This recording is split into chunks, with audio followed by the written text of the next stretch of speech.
Со охридска староградска песна, пача и рибна чорба на градскиот плоштад денеска се прославуваше. Ден по големиот христијански празник Богојавление Водици, Охрид традиционално го прославува денот на рибарите. Во казан од 3 тони од Охридското средно угостителско училиште Ванчо Питошевски подготвуваа рибна чорба, доволно за да ја вкусат 5000 посетители на манифестацијата. Мајсторски од 500 кг морска риба, лосос и ослич се направи тони пол рибна чорба.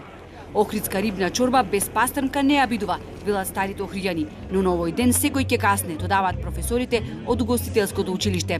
Поради истребување на ендемичните видови риба, пастрмка нема ни за лек, а не пак за чорба.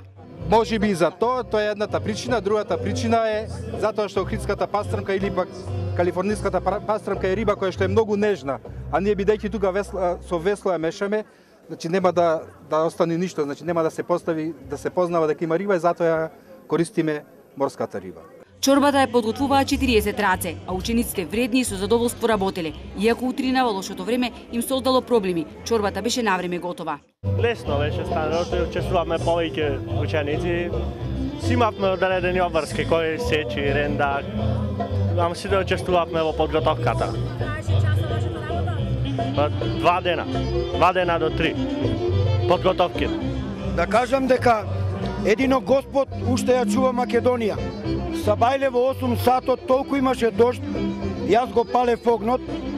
Значи има сила Божија, видите како прекрасен пролетен ден.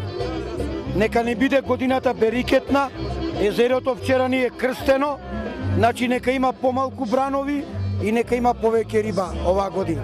Цел ден на плоштадот свирија и пеа староградски песни, а за да лизга песната се точеше греана ракија и вино. Охриѓани се испотепаа со тенџериња в раце, чекаа ред за чорба. Ретко се случува да не сум присутен на овај свечен и убав ден, мислам во овој момент. Секако ќе пробам ако успеам да додам до тоа. Сами гледате дека има премногу гужва. Секако е нешто што со збор нема да се опиши. Добро е што е традиција.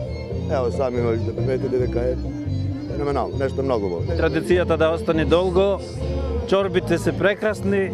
Сум ја пробал. Да, добро, да. Сега чекам оваа чорба да ја пробам.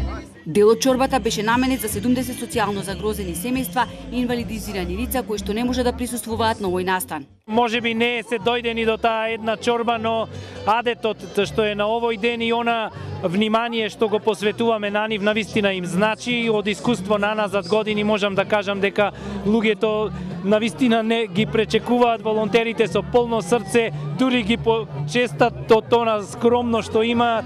Со символично капење во езерските води се одбележа пуштањето на ловот на пастрмката. На оваа атракција која се организира на Свети Јован, охријани плетат приказни поврзани со рибарите.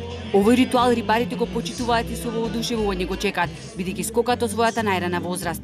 Најголемата риба ловена во водите на Охридското езеро на 12 јануари 1971 година била тешка 22 килограми. За старите еснавски семејства ова е вистинско доживување.